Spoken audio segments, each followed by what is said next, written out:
Republicans in Congress have released initial drafts of a sweeping budget package that would fulfill President Donald Trump's calls to cut taxes and reduce spending, though many details still need to be resolved. It comes on the heels of that executive order we just heard about, signed yesterday by President Trump, that seeks to lower the cost of a spate of prescription drugs. Joining us for Insights is Jeff Crouere, political analyst and host of Ringside Politics radio and TV show, and George Carrillo, former director of social determinants of health for Oregon and former Democratic candidate for governor of Oregon. Good to see you both. Thanks very much for joining us.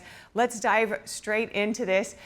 We'll start with you, Jeff. What are the most significant political implications of the proposed Medicaid reforms and Trump's drug price executive order?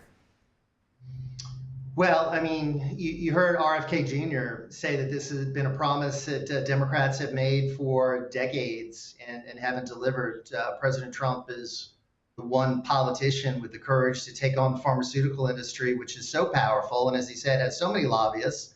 And they've given money to President Trump, $100 million, but he's still doing it. So I think that takes rare courage. And yeah, there's no reason why we should be paying more than they're paying in Europe and in other countries. We should be treating our own citizens to most favored nation status. So I do think this is going to be very positive politically. It will be challenged. I agree with the report on that. I do think Congress should make as many moves as they can to codify this in law as quickly as they can. My worry is that Congress is very slow to act. They don't seem to have much urgency. So I encourage them to take this as something they really need to aggressively move forward on.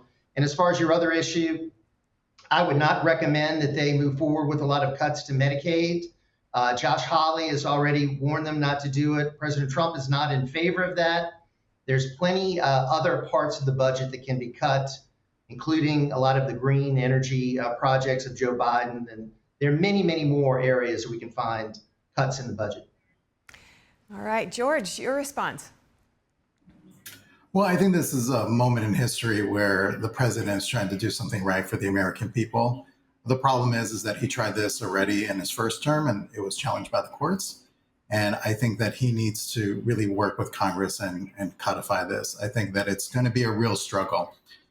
We are a capitalistic society, and to restrict these pharmaceutical companies is going to be very difficult. But he needs to be able to work with Congress and be able to figure this out. This is something that presidents prior to the president, Trump, has tried to do this, and it's very challenging. I think that it's a false promise that he's putting forward, and I think that the real underlying story here is what's going to happen with Medicaid. We're looking at almost $1 trillion cut to Medicaid, and I think that it's going to severely hurt the American population. Our government is here to protect our most vulnerable population. And I think that the president really needs to get down to the nitty gritty of what this budget proposal is going to do to the American people. So it looks like there are challenges for both of these moves. And of course, there are some detractors. But Jeff, in terms of the pharmaceutical industry, we heard it in the package earlier, lobbying is strong on Capitol Hill, but they're arguing, among other people, that it could reduce the drug price order could reduce innovation and investment in the U.S. How does the Trump team balance lower prices while also maintaining the need for a strong domestic drug sector? Well, I mean, we do need a stronger domestic drug sector. We need to make sure that pharmaceuticals are made in the United States. We can no longer be dependent on China and other adversaries for our pharmaceutical drugs. So we need to build the industry. Other countries need to be paying more. We don't need to be burdening our citizens with these outrageous prices. So I do understand that there's going to be a challenge to this. Every executive order the president has issued has been challenged, it seems. I mean, this is just a constant part of life today. Everything is challenged in court.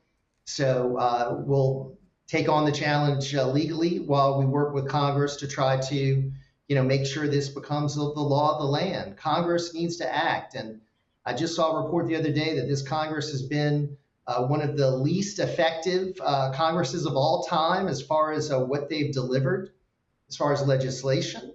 So this is a warning to my Republican friends. I mean, they've got this opportunity. They have control of the Congress and the White House. They need to deliver, or they're going to lose in the midterms. And I know the president's doing everything he can, but he can't do it all. Congress has got to take their fair share of the workload, and that's what I'm waiting to see. George, let's turn to Medicaid. You've just said, you've described it as some false promises that it might be baked into that move. The Congressional Budget Office estimates that the House Republican proposals on this topic could result in millions losing coverage. What are the potential social and health impacts of these changes, especially on vulnerable communities? Well, we're going to see people that struggle with generational wealth continue to struggle. We're going to see more people relying on food stamps and TANF cash benefits. It's a trickle-down effect when we think of social determinants of health and the costliness of healthcare and accessibility in our country. We're one of the richest countries in the world, but yet we struggle with accessibility and accessibility of Medicare benefits. And so this is really going to hurt the American people. And we're going to see this in various ways. Somehow people have to pay for healthcare, and we're going to see an increase in people going into our emergency rooms, which are just triage centers. They're more costly. We're going to see the healthcare industry take a severe hit. That's the purpose of Medicaid, is to help people to be able to get the accessibility to coverage to live a long lasting life. But what we're doing now is we're stripping away those vital components to our elderly population and to many other populations that rely on it. And it's really going to hurt the American people. And it's something that I agree with my colleague here, that Republicans need to get on top of this. They need to start working with the president. The president can't do it on his own. But these rash decisions that they're doing in order to meet the president's demand for cutting on spending, they're looking at the wrong things. They're going to be hurting the American population. The American population needs to wake up and make a decision when it comes to the midterms. And Jeff, how do you see the response of Congress? What would be needed from them in order to bring the American people along with this decision and these moves on Medicaid? Well, obviously, they're trying to put together this, what they call Big Beautiful Bill, which is going to be a combination of all of these tax plans. They're debating whether there's going to be an increase in taxes on the high earners. That's been floated as a possibility. We're talking about potential cuts in several areas. They're trying to make the numbers work. This needs to be done. They've got to show leadership.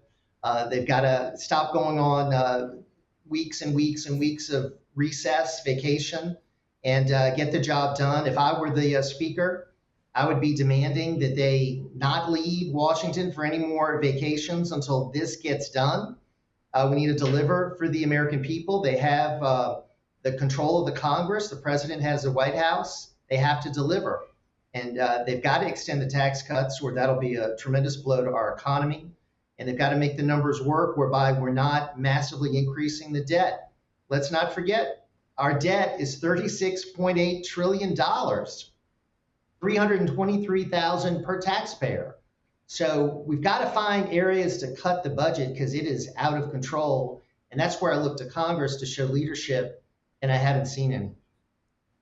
Now, healthcare really is a bipartisan issue on many fronts, but George, how do you see the potential for bipartisan cooperation at this particular juncture, or potentially polarization in regards to the discourse that we're hearing right now on Capitol Hill?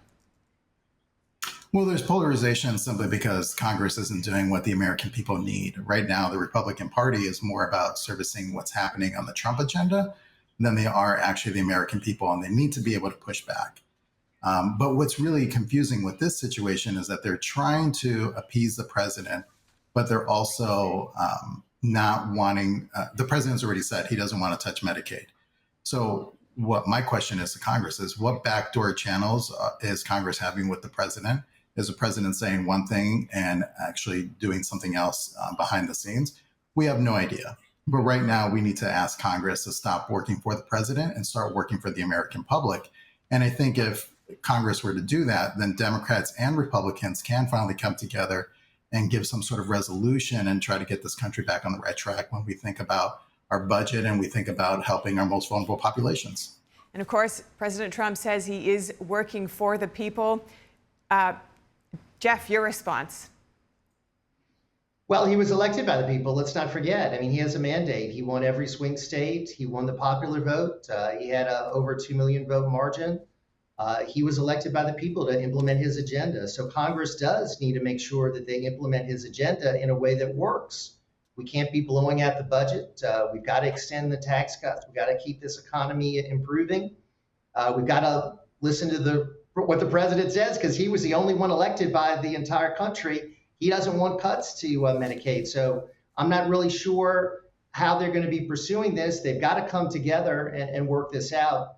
And hopefully they will do that for the benefit of our entire country. We can't do anything that's going to harm this economic growth that we're now seeing. We are waiting on many more details to come on this issue, but looking ahead, what metrics or outcomes should voters and policymakers use to judge the success or failure of these health care reforms? We'll end with this one. George, starting with you. I think some of those measures is that we need to see that the Medicaid budget isn't touched, that we actually are giving accessibility to our most vulnerable population. We should not see, nearly $1 trillion being cut off of this next fiscal budget. We should see that increase to care is happening in our country, not a decrease.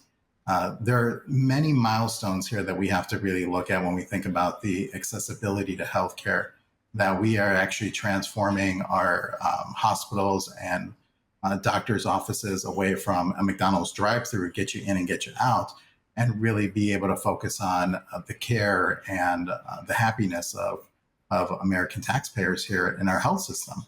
Those are some of the things that we need to be able to measure, because that quality of life, we only get one life and then it's gone.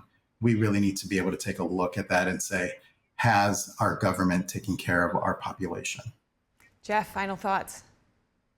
Final thoughts is I would just say the metrics we need to look at, make sure that we don't have a return to Bidenomics as far as high inflation. We need to get interest rates under control, and we need to get this debt under control. And we cannot keep spending money that we don't have. And $36.8 trillion is an outrage. And I want to see Congress acting responsibly to bring this budget in line. We got to live within our means. That'll be the best thing we can do, in my opinion, to keep inflation low and to help us all across the board, healthcare, every sector of the economy. It's a balancing act, very important one. Thank you so much, Jeff Crouere, George Carrillo. Good to speak with you both. Thank you. Thank you so much for having us.